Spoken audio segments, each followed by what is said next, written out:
No, not like Obama. Jiggy Jaguar. Publisher of Talkers Magazine, Michael Harrison. And it's a lot of fun, and it's very informative, and it does a lot of things. One, it's www.jiggyjaguar.com. 24/7, 365. The Jiggy Jaguar radio program continues. Well, wrapping up today with Slade Templeton. If you're listening to us on Sunday on RadioZenu.com, Jason and the Punknecks are coming up here in a few moments. Polly Punkneck and Jason. We'll talk to them about what they've been doing. They're all over the frickin' place as well. So we'll talk to them. If you're just listening to us on the stream, if you came in late or want to hear something again, we will post all the audio and everything on our website at jiggyjaguar.com. And Slade, as we wrap it up here, my friend, you've got the Big Hutch Fest event this weekend, and you've got you're off till you get back home, and when you get back home, it's writing, yeah. producing, writing again. Yeah, until the next tour. Until the next tour. Now, I'm gonna, and of course I say this all the time because that's what I am. I always like to refer to myself as Jiggy Jaguar, the ugly American. In Switzerland, do they speak English? All of them, pretty much. Okay. The reason why. I don't know. I'm sitting here and I'm like, I didn't ask the language question. Yeah, look, this is the thing. In Switzerland, they have four main languages. They have French, Swiss German. It's fluent German. And then they all learn High German in school, though, in English. And then they speak Romanesque, I think is what it's called, or some with an R word. I can't even pronounce it. I'm not good at German either. And then Italian, because it's right in the middle of all those. So they all kind of, but in order to communicate... Oh my God, you gotta have a team to figure out who's speaking what. In between 30 miles to the next city, they speak a whole different version of Swiss German. Oh my God. You can't understand between two. So me being American, only speaking English throughout school, now I'm living there for coming on to 3 years, and I'm trying to figure out High German, let alone, which is German, and then somehow transferring that down to Swiss German since I lived there, and then somehow transferring that Swiss German to Bern, which is different than Zurich. Oh, Jesus. And it's just crazy. And the thing is, they all speak English, so you walk in, you have an accent, they're like, oh, American trying to speak German. I'll try and say German stuff, right? Just ordering something. As soon as they heard the American accent, then they immediately go, oh, and they start speaking to you in English. I'm like, I'm trying to learn here. You don't even let me try and learn. Don't even let me try to learn your language. You're like, yeah, I always speak English. I'll help you out. So being in Switzerland and then coming to the United States, coming back to see family, coming to do events, things like that. Do you notice a major difference between the two countries, or is it when I first moved there, and same when I lived in England even, there wasn't as much a culture shock there. It's after you're away for a long time, and then you come back to where you grew up, and you're just like, whoa. Mainly the driving around everywhere. And it's been so hard here in Kansas to find a healthy habit of eating. Oh, yes.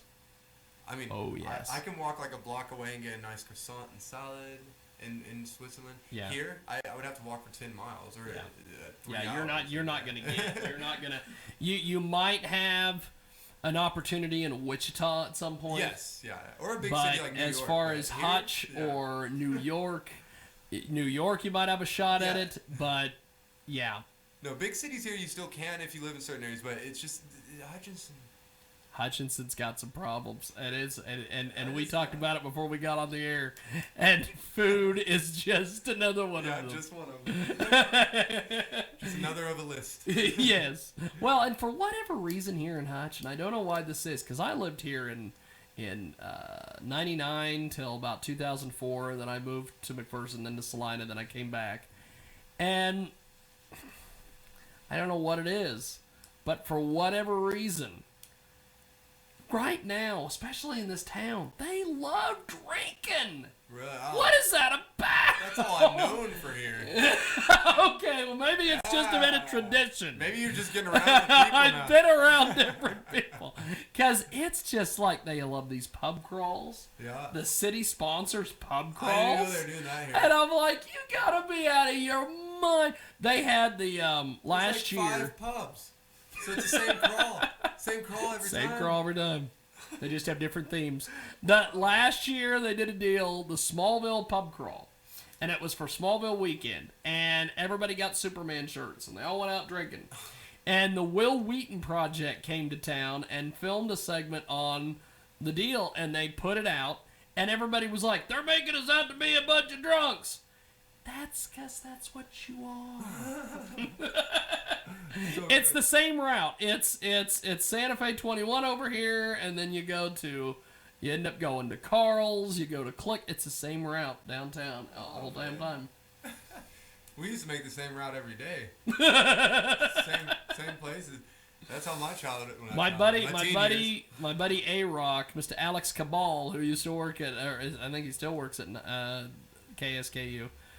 He said that what Downtown Hut should become is like the old town in Wichita, where they have a bar on every corner, and I'm like, oh, that's good. Yeah. Let's encourage it. Yeah, that's really good. That'll help out here. Thank you, A-Rock. Well, and I mean, coming from here too, it's funny because on Monday, since I'm in recovery and stuff, I'm not an addict anymore or anything. I'm actually giving speeches at a rehab facility here. And you see how many people here have drinking and drug problems.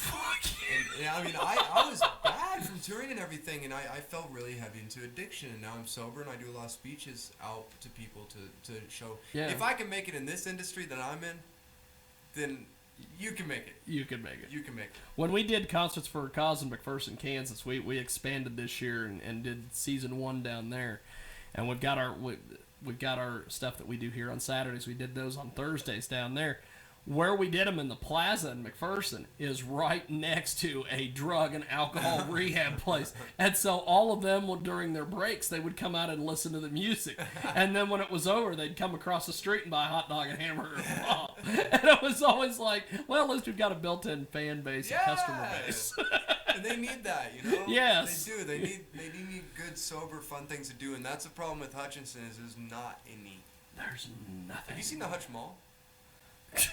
There's yes. like 3 shops in there. There is 3 shops in there. I remember back in the day, there was a pizza place. You go into that food court, it was food all the way around. Yeah, it was great, man. We had laser tag in there. Walmart was in there, and yes. Lots of cool KB stuff. Toys, all that. Yeah, and now it's so a ghost depressing. town. I went there. They got the alley though. It's really cool. That'll keep yes. busy, but it's still expensive. Oh God, it's expensive. Yeah. And the first week they were open, and you're gonna empathize with me on this because it's typical Hutch.